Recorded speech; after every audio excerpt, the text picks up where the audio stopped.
आज हम features of directing पढ़ने वाले हैं। तो बच्चों, जो फीचर्स मैं यहाँ पे आपको पढ़ा रहा हूँ वो कंप्लीटली प्रैक्टिकल बेस्ड होने वाला है, और हर फीचर के साथ मैंने आपको एग्जाम्पल दिया है। तो एग्जाम के अंदर भी आपको इसी तरह से एक्सप्लेन करना है, साथ में एग्जाम्पल भी लिखना है, ताकि आपको full out of full marks आए और आपका कॉन्सेप्ट भी बिल्कुल प्रैक्टिकल क्लियर हो। जो बच्चे कहते हैं ना कि सर हमें याद नहीं रह पाता, हमें याद नहीं रखना, हमें इमेजिनेशन डेवलप करनी है कि पॉइंट्स दिमाग में आते ही एक्सप्लेनेशन हमारे पास आ जाना चाहिए, तो उस तरीके से पढ़ाई करनी है, राइट। तो देखते हैं आज सबसे पहला फीचर्स क्या कहता है कि इनिशिएट एक्शन। तो डायरेक्टिंग में क्या कह रहा है कि डायरेक्टिंग इनिशिएट कराता है एक्शन। कैसे कराता है, सबसे पहले एग्जांपल से समझते हैं। सपोज करो एक रेस्टोरेंट के अंदर जो शेफ होता है बच्चा, वो क्या कर रहा है, किचन के स्टाफ को डायरेक्ट कर रहा है। क्या डायरेक्ट कर रहा है कि भाई शाम का मेनू तैयार करना चालू कर दो। अब किचन के स्टाफ को ये डायरेक्शन मिलते ही अपने बॉस से उन्होंने काम पर लगना चालू कर दिया। तो तुम देख पा रहे हो उन्होंने क्या किया, एक्शन स्टार्ट हो गया। क्यों? क्योंकि उसको डायरेक्शन मिल गया। किससे मिल गया? अपने बॉस से मिल गया।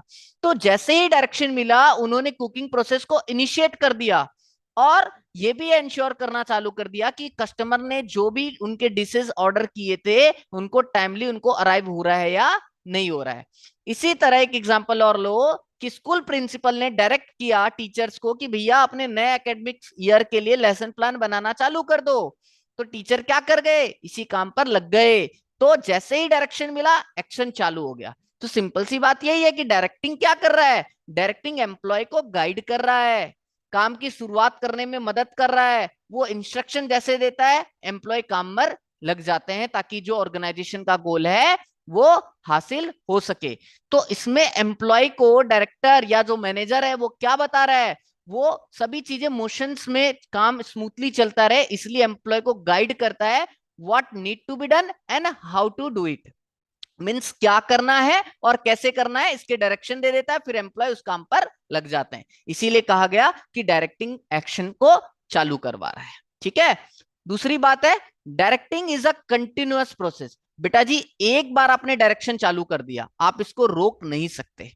कंटिन्यूअस आपको करते रहना पड़ेगा, क्योंकि टीम बार बार डिमोटिवेट भी होती है। उनको टाइम टू टाइम गाइड करना पड़ेगा, टाइम टू टाइम मोटिवेट करना पड़ेगा, जहां गलतियां कर रहे हैं उनकी गलतियों को करेक्ट करना पड़ेगा। तो इसलिए ये कंटिन्यूअस प्रोसेस है। जैसे आप स्कूल के अंदर देखते होगे, आपके स्पोर्ट्स के कोच होते हैं, तो गेम चालू होने से पहले भी वो इंस्ट्रक्ट करते हैं, लाइक गेम्स का रूल बताते हैं। भाई तू इधर खड़ा होगा, तू उधर खड़ा होगा, टीम बांटते हैं, है ना। प्रॉपर इंस्ट्रक्शन देते हैं। जब आप खेलते हो गलतियां भी करते हैं तो आपको फीडबैक देते हैं कि भाई ये ऐसा नहीं करो, है ना। कोई नेट पे, मान लो वॉलीबॉल खेल रहा है, कोई नेट पे आगे खड़ा है, वो अच्छा प्लेयर नहीं, वो पीछे अच्छा खेल सकता है, तो उनकी स्ट्रेटेजी को भी एडजस्ट करते हैं, है ना, ताकि मैच जो है वो नई सिचुएशन को अडेप्ट कर सके और गोल हासिल हो सके। तो डायरेक्टिंग क्या है, एक कंटिन्यूअस प्रोसेस है। ठीक है सर।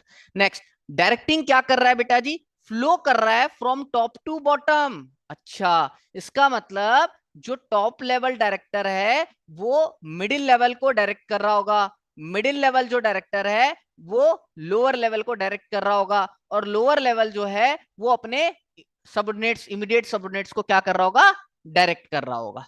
ठीक है। तो ये काम चलता रहता है टॉप टू बॉटम डायरेक्टिंग के अंदर।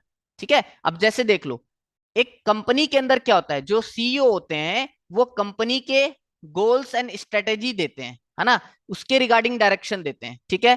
अब मिडिल लेवल मैनेजर क्या करते हैं, उस गोल को हासिल करने के लिए उसके रिलेटेड प्लान्स बनाते हैं, उससे रिलेटेड टास्क जो है अपने टीम को असाइन कर देते हैं, है ना। तो ये एग्जांपल यहाँ पर सेट हुआ कि टॉप लेवल डायरेक्ट कर रहा है मिडिल को, मिडिल लेवल अपने लोअर को डायरेक्ट कर रहा है। ठीक है।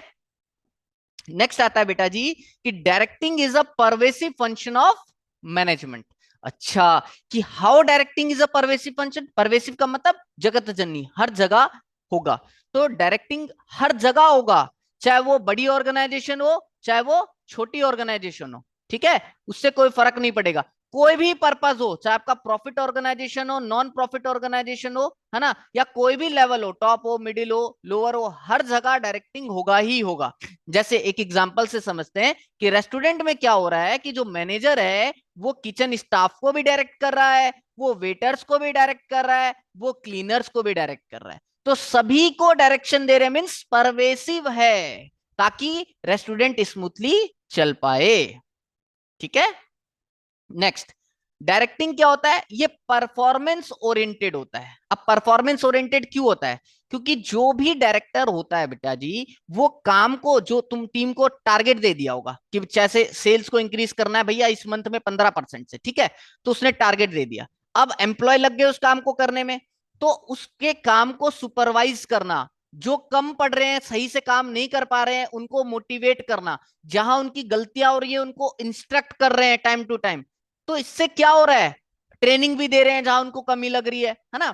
तो इससे एम्प्लॉय क्या कर रहा है, उसमें प्रोडक्टिविटी बढ़ जा रही है, उसकी परफॉर्मेंस बढ़ जा रही है। क्यों? साथ में बॉस खड़ा है, साथ में बॉस लगा पड़ा है उनके साथ, है ना? ऐसे ही तुम्हारे साथ भी होता है। तुम्हारे टीचर जब तुम्हारे साथ लगे रहते हैं, मेहनत करते रहते हैं, तुम जहां भी लैकिंग कर रहे हो तुमको गाइड करते हैं, बेटा जी ऐसे करो, चलो चार चार क्वेश्चन याद कर लो, तुम्हारे टेस्ट लेते हैं, तुमको गलतियां चेक कर करके बार बार बताते हैं। तो इससे क्या होता है? डे बाय डे तुम्हारी परफॉर्मेंस जो है वो इंक्रीज हो जाती है, राइट? तो इसलिए अपने टीचर्स की बात को आपको फॉलो करना है, जैसा जैसा इंस्ट्रक्शन देते हैं वैसा वैसा पालन करना है, ताकि आपकी भी परफॉर्मेंस इंक्रीज हो और आप भी अच्छे मार्क्स लेके आ पाओ।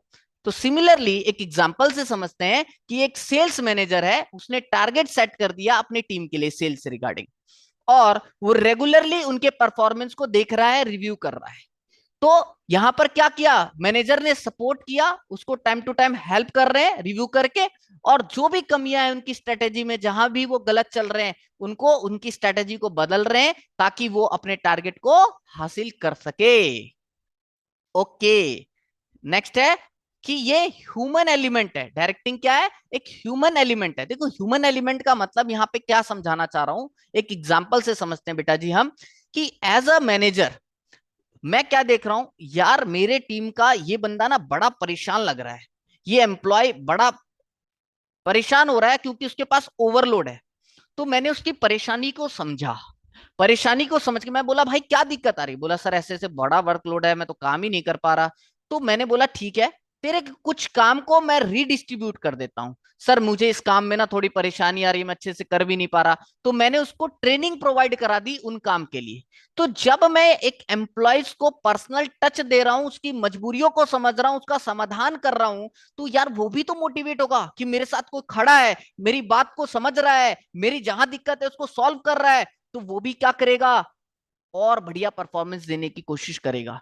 तो हमेशा आपको साथ देना है, जहां जो भी लैकिंग कर रहा है उसको सपोर्ट देना है ताकि वो काम कर सके।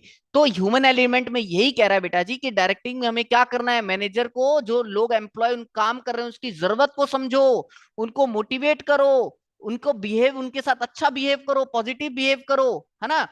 तो इसमें क्या होगा, जितना ज्यादा आप अच्छा इंटरेक्शन रखोगे अपने एम्प्लॉयज के साथ, तो वो क्या होगा? एंकरेज होगा परफॉर्म करने में। वेल, सीधी सी बात है, अच्छा परफॉर्मेंस देगा वो, है ना?